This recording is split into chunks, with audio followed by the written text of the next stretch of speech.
আলিপুরদুয়ারের BJP সাংসদের দাদাগিরি, ভিডিওকে আঙুল তুলে হুমকি মনোজ টিগ্গার। ত্রাণ বন্টন নিয়ে মাদারিহাটের ভিডিওর সঙ্গে বচসায় জড়ালেন, আঙুল উঁচিয়ে টেবিল চাপড়ে ভিডিওর সঙ্গে হম্বি দম্বি আলিপুরদুয়ারের বিজেপি বিধায়ক মনোজ টিগ্গার। ভিডিও ইতিমধ্যে সোশ্যাল মিডিয়ায় ভাইরাল। ভিডিওর সত্যতা যাচাই করেনি কেটিভি বাংলা, জানিয়ে নানা মহলে উঠেছে সমালোচনার ঝড়। সম্প্রতি ডুয়ার্সে হাতির হানায় মৃত্যু হয় মা ও মেয়ের। তাদের মৃত্যু নিয়ে অভিযোগ জানাতে গত 29 অক্টোবর মাদারিহাটের বিডিও অফিসে হাজির হন আলিপুরদুয়ারের বিজেপি সাংসদ মনোজ টিগ্গার। মৃতের পরিবার ক্ষতিপূরণ কেন পাচ্ছে না এই প্রশ্ন করায় ভিডিও নিজের মতো যুক্তি সাজান। তা শুনে ক্ষিপ্ত হয়ে ওঠেন বিজেপি সাংসদ, রীতিমতো আঙুল উঁচিয়ে টেবিল চাপড়ে নানান কুকথা বলেন তিনি। পাশাপাশি 4 অক্টোবর উত্তরবঙ্গের প্রবল বৃষ্টির ফলে যে বিপর্যয় তা নিয়েও প্রশ্ন তোলেন মনোজ। বলেন, চা বাগানের বহু শ্রমিক পরিবার বিপর্যস্ত, তারা এখনো পর্যন্ত ত্রাণ সামগ্রী পাননি। একটি ত্রিপলও দেওয়া হয়নি। তৃণমূল নেতাদের সঙ্গে নিয়ে ত্রিপল দিচ্ছেন, এটা কোন সংবিধানে আছে? আমি আপনাকে কতবার বলেছি বিপর্যস্ত মানুষগুলির ত্রিপল চাই, কিন্তু আপনি তো দেখছি বিডিও অফিসকে পার্টি অফিসে পরিণত করেছেন। ভিডিওগিরি করতে হলে ভিডিওগিরি করুন, তা না হলে তৃণমূলের পতাকা হাতে নিয়ে ঘুরুন। ये ट्रिपल बांटो, टीएमसी का साथ में आप चावल बांटो, टीएमसी सरकारी चीज वहाँ पर बांटो। क्या प्रोसेस में है? कौन संविधान में है कि आप पार्टी के साथ में बैठ करके मैंने संविधान में आप पार्टी करने यहाँ पर आए क्या?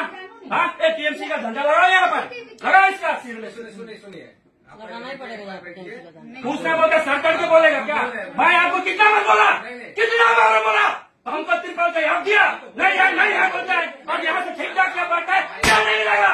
क्या नहीं मिलेगा? 18 लाख आदमी आपको वोट दिया है, क्या नहीं मिलेगा? हाँ, पूछना बोलते आप सरकार के बोलेगा क्या? हाँ, तमाशा पाए यहाँ पर, तमाशा पार्टी करनी है यहाँ पर कि वीडियोगिरी करना? वीडियोगिरी करना तो वीडियोगिरी करो, पार्टी करना तो टीएमसी का झंडा लेके घूमो।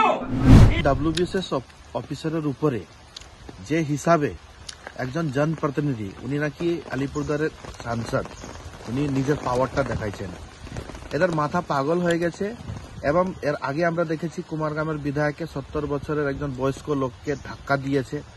2 প্যাকেট মুড়ি নিয়ে ত্রাণবিলির নামে গিয়েছিল। ওখানে 300টা বাড়ি, 3টা বাড়িকে দেওয়ার জন্য জায়গা ছিল না, বিরাট ত্রাণ নিয়ে ওখানে গিয়েছিল। তো মানুষ ওকে কোশ্চেন করেছে, 5 বছর আপনি কোথায় ছিলেন, 5 বছর কি কাজ করলেন? এটা বলার সাথে সাথে 70 বছরের বয়স্ক বৃদ্ধা লোককে ধাক্কা দিয়েছে।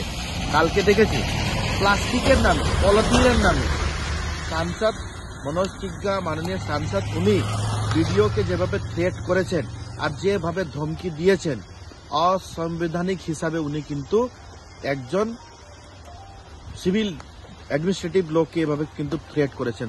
টেবল থাপড়ায় ওকে মারার মতন ব্যবহার করেছেন। আমরা সবাই এটা দেখেছি। আমি ধিক্কার জানাই এই জনপ্রতিনিধিকে। এরা কোনো কাজ করে না, মানুষের পাশে যায় না, মানুষকে কোনো পরিষেবা দেয় না। এই যে ফ্লাড গেল, ফ্লাডে এরা কি করলো? কত ত্রাণ দিল? কত লোকের কাছে গেল? কি কাজ করলো? নিজের ফান্ডের কি কোনো টাকা দিয়েছে? ডিজাস্টার ম্যানেজমেন্টে একটাও টাকা এরা সাবমিট করেছে? তৃণমূলের জেলা সভাপতি তিনি অভিযোগ করছেন যে এমএলএ এমপিরা কেউ কাজ করে না। আচ্ছা, সার্টিফিকেট কি তিনি দেবেন? আজকে মনোজ দা যে কাজটি করেছে এটা তো একটা অংশ মাত্র। আজকে শুধুমাত্র এই আমলারা, বিডিও, ডিএফ, এসপি, ছোট বড় সমস্ত আমলারা একদম তৃণমূলের পদলেহন ছাড়া কোনো কাজ করছে না। যেখানেই যাবে এই শাসক দলের লোকদের নিয়ে যাচ্ছে। তো এটাই হওয়ার কথা ছিল। কতদিন আমরা সহ্য করব? এই ক্ষোভেরই বহিঃপ্রকাশ হচ্ছে মনোজদার এই ঘটনাটা।